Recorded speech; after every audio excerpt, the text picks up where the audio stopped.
Hello everybody, welcome back to my channel, Trying Recipes to Conquer. Today I'm going to be doing a Dominican pernil. So I am Dominican, so this is very special for me because it's going to be my first time making it Dominican style. I've made it once before, but it was Puerto Rican style. I'm not sure what the difference is, but I'm going to find out once I try it. But because it has been a long time since I've made it. I've chosen this one here. It's a 3.79 pounder. The recipe I'm following is for a 7-pound one with bone. So I did have to make some adjustments to the ingredients. And so yeah, this is supposed to be a healthier one. So that's why I chose it. So, all right, well, let's get started.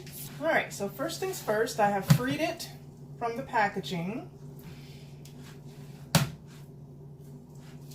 And it's time to clean it. So the way that she cleaned it in her recipe, this is made to order by Chef Z, specializing in Dominican cuisine. So that's really awesome. I was very happy to find her channel. So this is regular white vinegar. And I literally did a little less than a cup. Because again, this is a way smaller one. So. Okay, kind of massage it on both sides. Ooh, it's got a real thick fat part there. Wow, I don't know if I should cut that off or what. All right, well. Okay, and then some lime juice.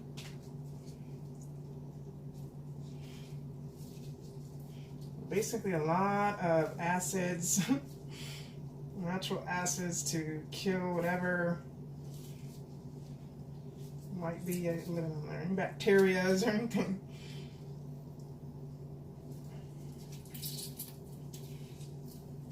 Once again, massage that guy.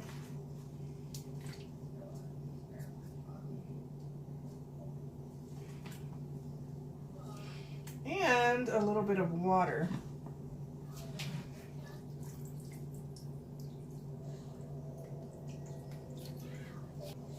Alright, so that's it. So basically, leave it in this solution for 5 to 10 minutes, you recommended. And while that is doing its thing in this solution, I'm going to go ahead and make the marinade. One of the main things that she did first before cleaning it, which I forgot, was actually to stab some holes in it on both sides.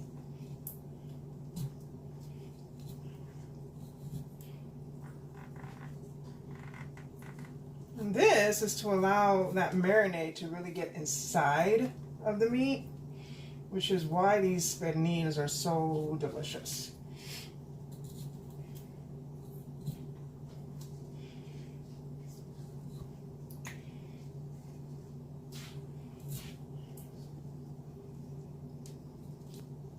Okay, turn it around. I don't know, this thick thing of fat is so thick. I just want to like get rid of some of it.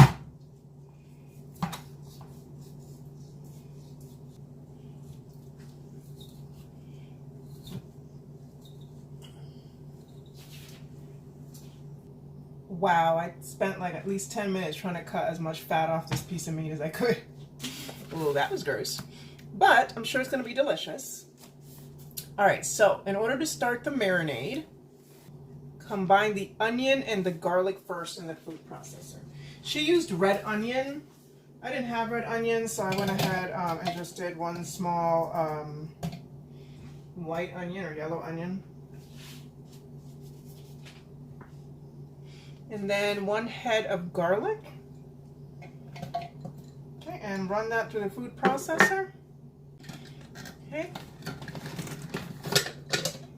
So that definitely saves a lot of time instead of like mincing everything. Okay, so the onion and the garlic, then add all of the spices. All right, so salt. For the pounds that I have, basically 3.5 pounds, it would be 1.5 tablespoons of salt.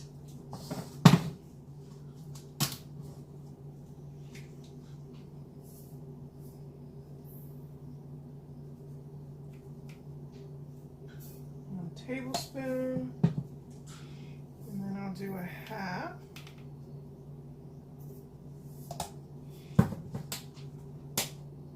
Okay, half a tablespoon of oregano.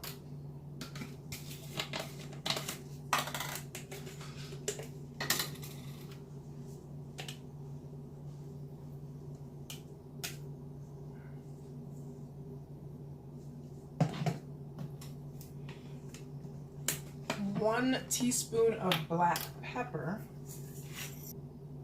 About that.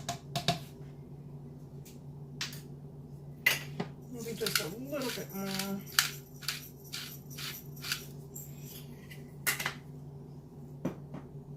One teaspoon of thyme.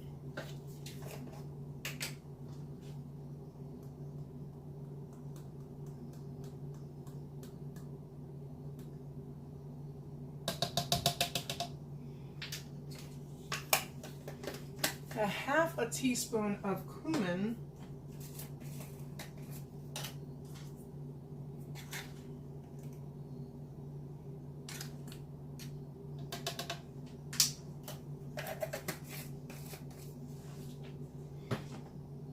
And then 1 cube of chicken bouillon cube.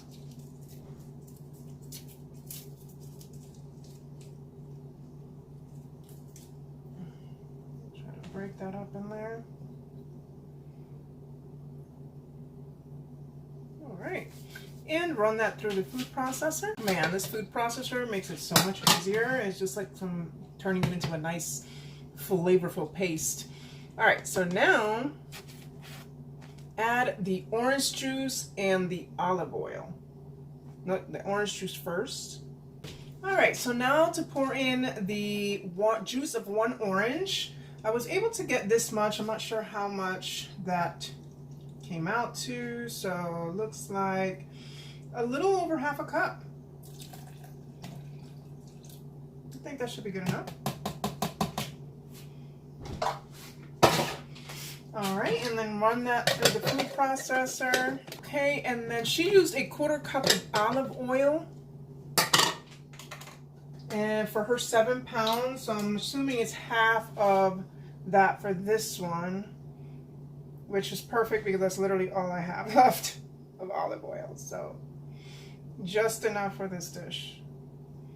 All right, and then run that through the food processor, and then we have the marinade. All right, so in order to marinate the meat, it is recommended to wear gloves because it does have a lot of garlic, and again, it will smell up your hands for a while. All right, now pour like half of it on top. And just massage it, and where you stabbed it, you know, just kind of work it inside those holes and make sure that marinade gets in there.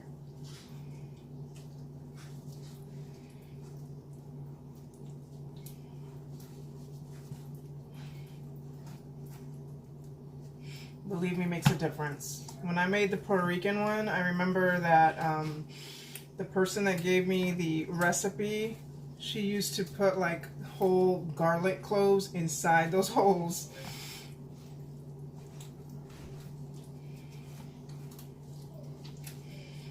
Yeah, just give it a nice massage. Make sure it gets everywhere in there, every little nook and cranny.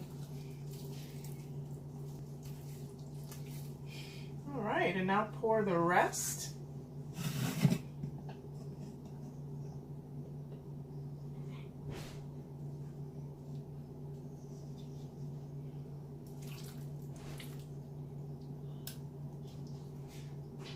It smells so good, like you can smell that flavor. This is a very good marinade.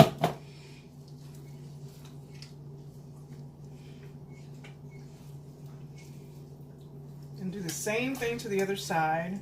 Get in those holes.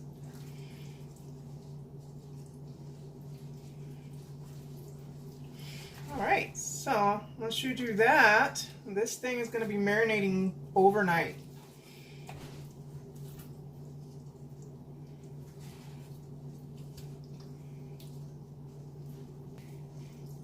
I can smell that garlic, man. That's a lot of marinade. Like, it's definitely gonna be immersed in that juice marinating. All right, so I'm gonna go ahead and cover it with some aluminum foil or plastic wrap, whatever I have, and pop it in the refrigerator overnight. All right, it has been marinating overnight. I'm about to pop it in the slow cooker for about 4 hours, and I will be checking on it occasionally and kind of basting it to make sure that, you know, it's doing good, and that will be on high. All right, I can't wait to try it. That's a lot of flavor packed up on there. All right, guys, so it has been about 2.5 hours that it's been there, so I'm gonna go ahead and flip it. But I just want to say that when I first opened it up this morning, like, I noticed, let's see if this angle's better, yeah. I noticed that when I first did the marinade, it was definitely like swimming in that marinade. And once I took it out, it literally, overnight, obviously, it literally absorbed all of that marinade. Like, there was barely any liquid left. So this is gonna be one really tasty piece of meat. Yeah, that's how it's looking like after 2.5 hours. That's the side there. Not bad, not bad. All right, so it's been 4 hours. So I'm just gonna check it out here. Definitely now a lot of liquid in there.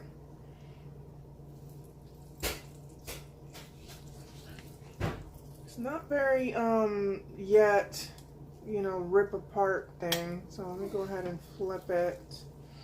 Look at this big layer of fat there. I kind of want to just rip it off, but I'm going to be putting it in the broiler for a while. But I think I'm going to leave it in there for another few hours. Maybe 2 more hours, maybe another hour. Well, I'll check it in an hour and see. And I definitely feel like it needs a little bit more. All right, so it's been another hour, just about. So I'm going to check it. That thing is like boiling. All right, so now definitely seems to be a lot more tender. Definitely ripping up a little easier now. So what I'm gonna do is, look at that fat, like gross. I really just want to remove it, but part of me is just leave it there until you broil it. So that's what I'm going to do. I'm going to go ahead and pop it in the oven and broil for about 5 to 10 minutes to see if this area here can, like, crisp up, hopefully. If not, I'm just going to, like, take it all off. All right, so I got it ready to get in the oven at broil. So that's 500 degrees. Literally, it had, like, fell apart putting it in there. So it's definitely, like, super moist, rip apart type of thing. Look at this. So basically I did it for about 6 minutes broil. It just looks absolutely perfect, and it's obviously like rip apart type, so it's just going to be so delicious. I cannot wait to try it. All right, here we go. Well, I'm going to take a little piece over here. Like, look at that. It is just like oh my god, yum. Okay.